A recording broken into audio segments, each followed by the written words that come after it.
perspective on clean cooking as a teenager is that like when you use clean cooking, it not only does it benefit you and your health, it also benefits the environment. So like when you use clean cooking, you're like helping your health like increase. When you don't use clean cooking and you burn charcoal and wood to like cook, which like emits gases into the environment, which can go into your lungs and just like make you have a higher, like make you more prone to like lung diseases and stuff like that. Clean cooking as a teenager, I think will help a lot of people in the future because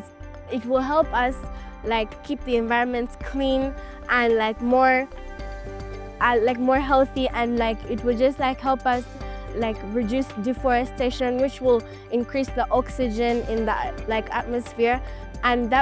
if we continue to like use charcoal and wood to like cook and stuff, we'll end up like causing more damage to the earth as well as to ourselves, which would like decrease our chance and lives of living.